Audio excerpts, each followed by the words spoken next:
I never thought my wife would be the kind of person to rent studio space just to lie to me. Don't get me wrong. I knew she could lie. Everyone lies. Little stuff. I didn't finish the snacks lies. Traffic was bad lies. But podcasting lies. That felt like a new genre. See, I work in drywall and tile. Contractor hours. Up at 5, home by 2. She's the complete opposite. Lifestyle podcast host with a YouTube channel, 3 potted plants, and a drawer full of pastel pens she never uses. She called her show Modern Grace. Yeah, real subtle. Most of the time, her recording sessions happened in the guest room. Nothing fancy. A mic, a laptop, and her carefully curated background of candles and live laugh love quotes. Her audience, mostly other suburban women who think oat milk is a personality, loved it. I tuned out most of it. Not because I didn't care, but because it all sounded the same after a while. This week, we're diving into setting boundaries. Let's unpack emotional labor.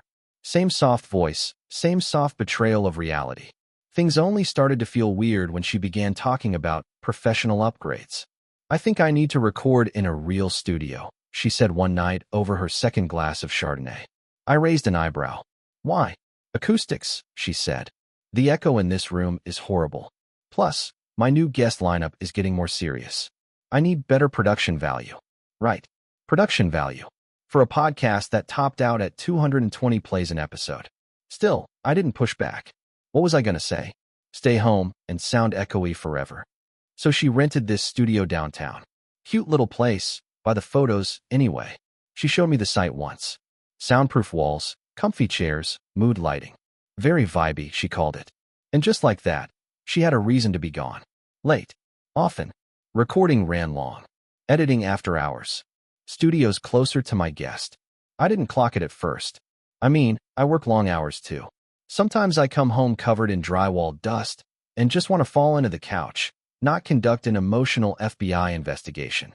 But then something shifted. She started dressing nicer for recording. We're talking blouse and jeans turned into wrap dress and boots. Full makeup. Glossy lips. Curls. You do know it's an audio show, right? I joked once. She laughed. You never know when someone might film a clip. It's all about cross-promotion now. Right. Then came the perfume. Not too much, just enough to make me wonder who she was marketing that vanilla musk to. Then the schedule changed. She started booking late sessions. Said the studio was cheaper after 9 p.m. Made sense. Sort of. I mean, if you're balling on a podcast budget, I guess nighttime vibes are economical. But she wasn't just gone. She was different. She stopped sharing outlines with me. Used to bounce ideas off me all the time. Even made me test audio once when she thought her mic was dying. Now she locked her phone. Password protected her laptop. Stopped recording in the house altogether. And then came the guests. Or rather, the guest. Marcus Dean. She said one evening, scrolling through her phone at the kitchen island. He's launching a new men's coaching brand. Former athlete turned wellness guy. You'd like him. He's very guy's guy, but with emotional intelligence. I nodded. Sounds exhausting. She laughed. Be nice. He's actually super smart. I think he might be a recurring guest. Recurring. That word lingered a little longer than the rest. The next week, she was glowing after a session. Literally glowing. Hair tousled, cheeks flushed, that same ridiculous vanilla musk trailing behind her like an ad. I raised an eyebrow. Good episode? Great, she said. Marcus is just easy to talk to. Of course he is. All predators are. But again, I let it go. Because that's what we do when we think we're imagining it. We let it go. Until I offered to help. She was ranting about how Squarespace sucked for podcast feeds, and that she needed to move her episodes to a more reliable host. You want me to take a look? I asked. I've fixed a few sites before. Might be able to streamline it. She paused. Hesitated. Smiled too wide. That'd be amazing. I've just been overwhelmed. So I did. She gave me access. Probably thought I wouldn't dig. But I did. I wasn't snooping. Not really. Just curious. And then I saw it. Her uploads were neatly organized. Each file tagged with a number, a date, and the guest's name. But one caught my eye. EP44_Marcusdean_R1208.wave. R1208? Not a topic. Not a theme. It looked like a hotel room number. So I Googled it. Turns out 1208 was a real room at a real boutique hotel. The same one she used to take me to once a year for our anniversary. The same one that showed up on our credit card last week, logged as a wellness business expense. That's when it all clicked. She wasn't upgrading her podcast. She was rehearsing her alibi. There's something funny about betrayal when it tries to disguise itself as ambition. She was always the goal setter in our house. The vision board girl. The one who bought whiteboards with flowcharts titled things like "Monetize My Voice" and "Turn Trauma into Traffic." I was the guy who fixed drywall and didn't screw up leftovers. That was the balance. Until she tipped it. After I saw that hotel room number, our 1208, something in me switched. Not rage. Not even sadness. Just a calm sort of precision, like measuring a piece of wood twice before you saw it. And I knew right then. If she was turning our life into content, I was going to make her regret ever hitting record. But first, I needed confirmation. Not assumptions. Not gut feelings. Actual data. Lucky for me, she wasn't nearly as tech-savvy as she pretended to be. Sure, she'd passively mention stuff like metadata on her podcast like she knew what it meant. But I opened her episode uploads, the .wav files, and found one key thing. Her editing software didn't scrub the timestamps. Meaning, the file she uploaded as recorded late Sunday night actually had a creation date from Saturday at noon. And guess what time check-in was for room 1208? I started screenshotting. Quietly. No drama. Just evidence. Each one labeled, zipped, backed up on 2 flash drives. One hidden in the garage tool chest, one in my glove box. Then I got clever. I downloaded every Marcus Dean episode she'd done. 3 total, and sure enough, the timestamps didn't match the days she claimed to have recorded them. She said it was back-to-back marathon sessions. Her calendar said one thing. Her file said another. Oh, and his voice. I recognized it. Not just from the podcast, but from a night 3 weeks back when I came home early and heard her giggling in the guest room while her guest used the bathroom. The door creaked. I walked past. His voice floated out, low, fake deep, salesman smooth. I asked who it was. She told me it was her friend Candace from grad school on speakerphone. Candace must have been doing a hell of a vocal warm-up. Now it all made sense. The late nights. The candle scent that didn't match the room. The weird hotel charge on the business card. I could have confronted her. I could have yelled. Slammed a door. Demanded truth. But honestly, that's what she would have done. And she wasn't going to see my ending coming. Instead, I waited. For the perfect episode. She'd been hyping it for a week. A personal one, she called it. Said it was about reclaiming trust in relationships and honoring loyalty. You can't make this stuff up. When she finally uploaded it, I listened to the raw version. 43 minutes of scripted sincerity as she interviewed Marcus about masculine vulnerability and how men should lead with honesty. I was laughing so hard I had to pause it. Then I got to work. Step 1, collect the video. The studio she rented had hallway cameras. I knew this because she showed me the place when she first signed the contract, a walkthrough on her phone. I remembered noticing the wall-mounted cam by the elevator. So I called the studio. Pretended I was a tech contractor vetting security for another client. Asked if their cameras had night vision and whether they stored data on-site or in the cloud. The guy on the phone was too bored to be suspicious. He said footage was archived locally and purged every 30 days. Bingo. So the next morning, I drove there, forgot my charger, I told her, and asked the receptionist if I could swing by the booth quickly. I knew they rented by time slots. I also knew from her calendar what nights she'd claimed to be recording with Marcus. I timed it perfectly. While she was at yoga, I slipped down the hallway with my phone recording the security monitor feed. I zoomed in. There it was. Timestamp, 11:57 p.m. Camera, elevator lobby. Marcus. Her. Kiss. Not a goodbye hug. Not an air kiss. An arm around the waist, lips on the neck, teeth on lip kind of kiss. I recorded the whole clip off the monitor. Crappy quality, but perfectly damning. Next came the audio splice. I took her entire new episode and lined it up with the kiss footage. But I didn't dub it. I layered it. Her voice playing over her own image. Words like trust, faithful, transparency, dropping while she's pulling her coat off his shoulders like a discount Netflix actress. The contrast was delicious, but I didn't post it yet. That would have been too easy. No, I waited until her big promo day. She was hosting a virtual premiere of the episode. Scheduled an Instagram Live, a Q&A, even reached out to a few lifestyle bloggers to help her promote it. Biggest drop yet, she called it. So I scheduled my version to go live 5 minutes before hers. Posted it directly to her feed.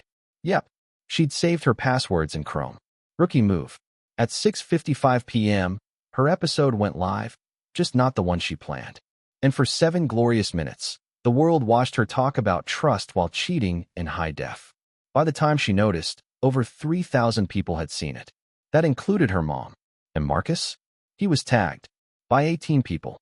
I don't know what it feels like to go viral for the right reason. But I can tell you exactly what it looks like when someone goes viral for the wrong one. It's not loud. Not at first. It starts with a flicker. A DM from someone you haven't talked to in years. Then a ping from your group chat. Then someone tags you in a story with a single emoji, the little exploding head one. Collision. That's what happened to her. At 6:55 p.m., my version of Modern Grace, Loyalty and Transparency with Marcus Dean, went live on her Spotify, Apple, and YouTube feeds, complete with elevator footage synced to her voiceover about honesty. By 7:03 p.m., the damage was done.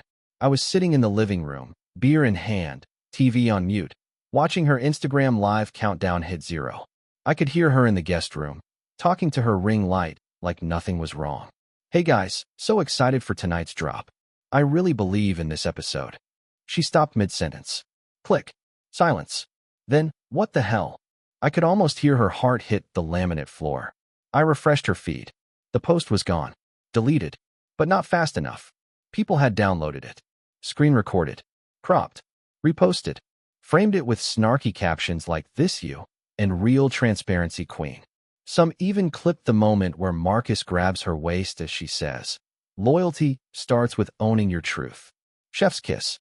The DMs started rolling in before she even left the guest room. Is this real? Bro, your wife is wild face with tears of joy. Tell Marcus his political career just died at 32. New fan. Please drop merch. I didn't reply to any of them. I just kept watching the chaos unfold. She finally stormed out of the guest room, eyes wide, laptop clutched to her chest like it had been stabbed. You hacked me. I shrugged. Pretty sure you gave me the passwords. She started pacing, hyperventilating. You ruined me. You just ruined everything. I took a sip of my beer. Nah, I just gave people the whole truth. You're always saying how powerful that is. She opened her mouth, shut it, opened it again. She looked like a fish trying to breathe out of water. I was building something, she said finally. You were building a brand on a lie. She glared at me like I'd spit in her smoothie. You don't get it. This was bigger than just a podcast. This was going to be a book deal. Coaching. Collaborations. I stood up, walked past her to the fridge. Should have started with loyalty. That's the real platform killer. By the next morning, the fallout had gone nuclear. Her follower count dropped by 20,000. Sponsorships vanished. You know those affiliate links she always pushed? Gone. Deactivated. Her inbox was a graveyard of polite apologies. At this time, we are choosing to part ways with the Modern Grace brand. In light of recent developments, our partnership is no longer aligned. Even her Shopify store, where she sold mugs with slogans like "Grace Grudges," got review bombed.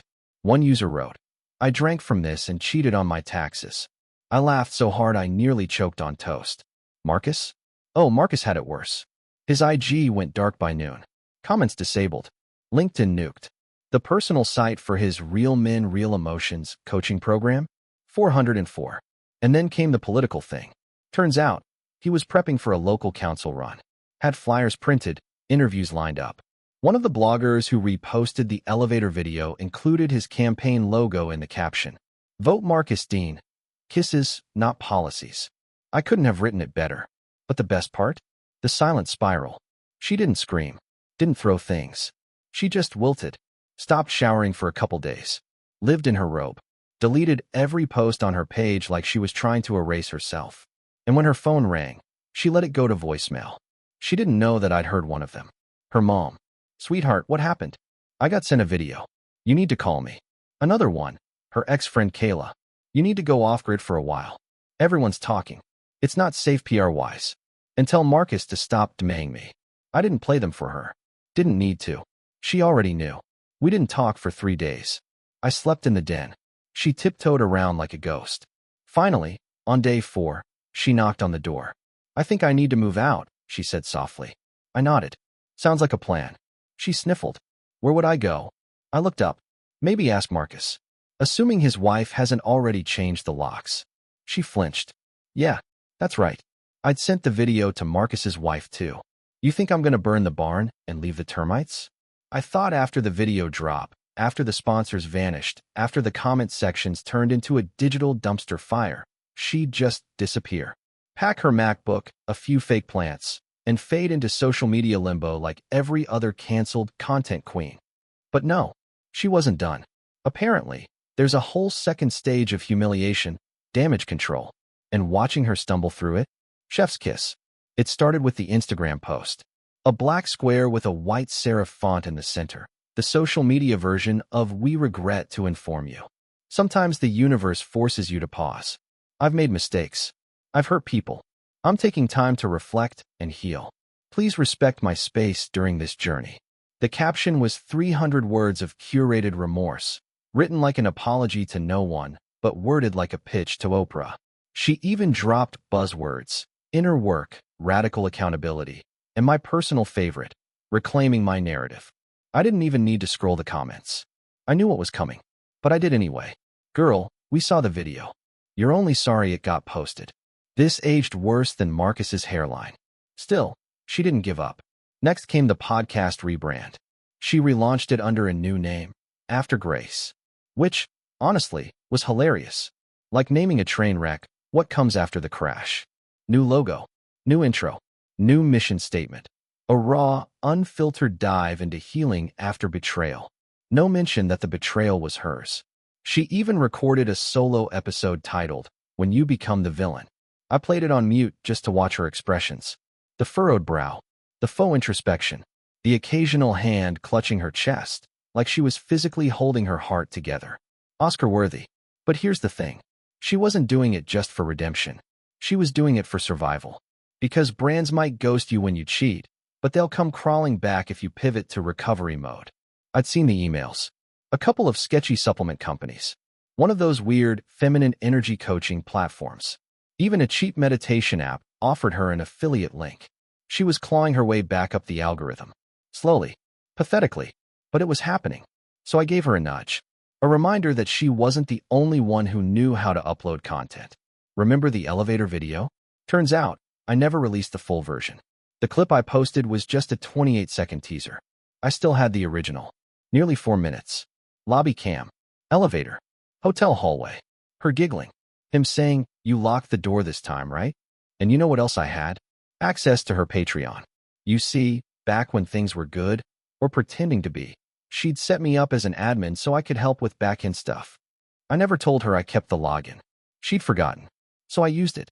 Scheduled a bonus drop for her top-tier subscribers. Title: The Conversation They Didn't Want You to Hear. Thumbnail: just a blurred still of her holding Marcus's tie in the hallway. And the caption? Simple. Healing starts with truth. Here's hers. I hit publish at 3:17 a.m., peak insomnia scroll hour. And then I went to sleep. By 7 a.m., my phone was blowing up with texts from numbers I didn't even save. One of them just said, "Bro, you actually dropped it. Legend." By 10 a.m., she was sitting on the kitchen floor, robe wrapped around her like a straitjacket, phone in one hand, tears pooling under her eyes. "You posted to my Patreon," she said. I nodded, pouring cereal. "Pretty sure I'm still technically a business partner." She stared at me. "You've ruined me." Again. "Not really. Just finished what you started." She wiped her face. "I'll lose everything." "You already lost me." She didn't respond. Just stared at the wall like it owed her answers. By noon, her subscribers were gone. Her Patreon shut down. Not by her, by the platform. Violated terms of service. Inappropriate content. Breach of privacy.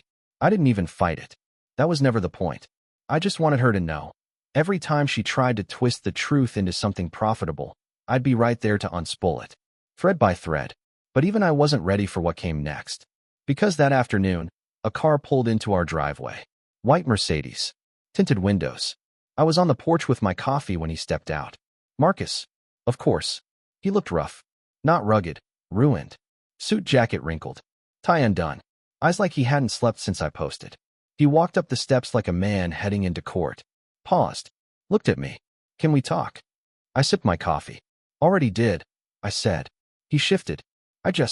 I need to explain. I didn't know she'd. Spare me. I cut him off. She lied to both of us. Only difference is, I didn't sleep with her. He looked down, ashamed. Or tired. Or both. Then he handed me something. An envelope. I opened it. Inside, a formal apology letter. Signed. Stamped. Addressed to his campaign office and the board of donors. Confessing everything. I'm stepping down, he said quietly. Effective tomorrow. I stared at him. You're really mailing this? He nodded. It's the right thing to do. And for once, maybe the only time in this whole train wreck, someone actually meant it. I didn't thank him. Didn't shake his hand. Just closed the door in his face.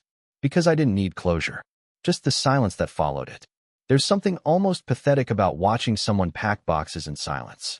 No music. No talking. Just cardboard scraping across the floor and that occasional soft thump of guilt, wrapped in bubble wrap and denial. She finally took the hint. 3 weeks after the Patreon leak. 2 weeks after Marcus's resignation hit local news, and 1 full week after she stopped pretending the brand could be salvaged. She asked if she could move back in with her sister. I said sure. What I didn't say was that I'd already texted her sister the elevator video, just in case she thought the healing journey came with free rent. By Tuesday morning, the house smelled like packing tape and regret. She had 3 suitcases lined up by the door, all neutrals, beige, gray, off-white, like she tried to visually bleach her personality on the way out. She barely looked at me. Thank you, she mumbled, folding a hoodie into a duffel bag. I nodded. For what? She paused. For not destroying everything. For not going further. I smiled. She didn't catch the sarcasm. Or maybe she did, and just didn't have the energy to challenge it. The guest room was stripped bare. Desk gone. Ring light packed. The little bookshelf of fake inspirational reads, Atomic Habits, The 4 Agreements, Untamed, all stacked in a Trader Joe's tote. She left one thing behind. A mug. White ceramic, gold lettering. Grace over grudges. I picked it up, laughed once, then set it gently back down. She came into the kitchen as I was finishing my coffee. Her eyes were glassy but dry. She had that look people get when they're about to fake closure but don't really believe in it. I just wanted to say, I know I messed up. I waited. No nod. No encouragement. Just the silence hanging like a noose. She continued, shakier now. And I know sorry doesn't fix anything. But, you're right, I interrupted. It doesn't. She blinked. Look, she said, trying again. I wasn't in a good place. I felt ignored. You were always working, and the podcast gave me attention. You cheated because someone gave you attention? I said flatly. Was it the attention or the hotel room that healed you? She winced. That one landed. Good. She started to say something else, but I raised a hand. You're not here to fix it. You're here to feel better walking out. I'm not your mirror, your priest, or your podcast guest. You don't need my blessing. You need new content. That shut her up. She nodded. Slowly. Then turned to go. But before she opened the door, I said one last thing. I left you a going-away present. She turned. What? I pointed to her duffel bag. She frowned, unzipped the front pouch, and pulled out a white envelope. No name. Just 2 words, handwritten on the front. Final edit. She looked up. What is this? Your next exclusive episode, I said. I'd saved one last cut. Never released. Never shared. Just for her. It wasn't a video. It wasn't even audio from her or Marcus. It was a mashup. A perfectly edited, painfully timed audio montage. Layered voice memos, old podcast clips, and messages she thought were deleted. Her saying loyalty is the root of growth, followed by Marcus whispering, no one knows we're here. Her claiming, the only way out is through, cut against the squeak of that hotel elevator. It ended with a clip from her, what I would tell my younger self episode. Don't build something fake and expect it to feel real. She listened to it in the driveway. I could see her through the blinds, just sitting in the driver's seat, earbuds in, shoulders slowly caving in like a building giving way to gravity. She didn't cry. She didn't come back inside. She just drove off. And that was it. Or so I thought. Until 3 days later, I got a notification on the podcast hosting dashboard. Someone, not me, had reactivated the account. She'd renamed it Starting Over. New art. A stock photo of a beach. Some script font that probably said something like, healing takes time, or growth is messy. I almost laughed. Then I clicked play on her newest episode. It was just music. No voice. No words. Just 2.5 minutes of lo-fi piano. Like an elevator that doesn't know which floor to stop on. And then silence. A silence I didn't interrupt. Because sometimes the best revenge isn't the explosion. It's the echo. Time is weird. It doesn't heal anything, really. It just buries it. Like snow over a junkyard. One day you wake up and realize a month's gone by since you last said her name. 2 months since you checked her feed. 3 since you opened a message from someone asking, "Bro, was that real?" It was. And now? It doesn't matter. The podcast is gone. Again. After that beach lo-fi nonsense she posted, she tried to pivot once more, this time to self-love affirmations. Whispered voiceovers. Rain sounds. Healing loops. But the audience didn't buy it. Sponsors didn't either. The views dried up like her Patreon, and eventually, so did the episodes. Then the page. Then her entire handle. Deleted. She went dark. I assumed she finally took the hint. Found a job. Or a different identity. Either way, the world moved on. And so did I. But not in the way she'd imagined. No rebound. No long rants over drinks with friends. I didn't burn her things, or key her car, or post her texts to Reddit. I just rebuilt. Piece by piece. Quietly. I picked up extra projects. Bought a second-hand work truck. Saved. Slept better. Ate alone. Listened to vinyl instead of lies. Funny thing? Life's peaceful when no one's faking it next to you. Then, last week, I got a letter. Not an email. Not a DM. A real letter. Stamped and everything. Sent to my shop. I recognized the handwriting. Her real one. Not the fake cursive she used for signed books or gratitude letters. Just plain, messy ink. Inside was a card. White. No branding. No quotes. Just one sentence. "I'm sorry I turned you into content." No return address. No follow-up. No request. Just that. And for the first time since she left, I smiled. Not because I forgave her. Not because it healed anything. Because it proved something I'd always suspected. Even narcissists have mirrors. And eventually, they catch a glimpse of the damage. I didn't reply. I didn't even keep the card. I shredded it. Tossed the pieces in a bucket of drywall dust. Let it vanish inside the mess of someone else's reconstruction. Because that's the thing about lies. They're never the end of the story. They're just the spot where someone better steps in with a sledgehammer and builds something honest in the wreckage. As for me, I'm good. The shop's growing. I hired a second guy. We got a vending machine. I bought a dog from a rescue. She's half blind and doesn't care about podcasts. I listen to her breathe when I work late, and it's the best background noise I've ever had. Sometimes I get messages from strangers. "Your story helped me." Dude, I went through the same thing. She tried to rebrand too. Didn't work. I don't reply, but I read every one. Because the best part of exposing someone who weaponized their voice is realizing yours was louder all along, and you didn't even need a microphone. Subscribe to the channel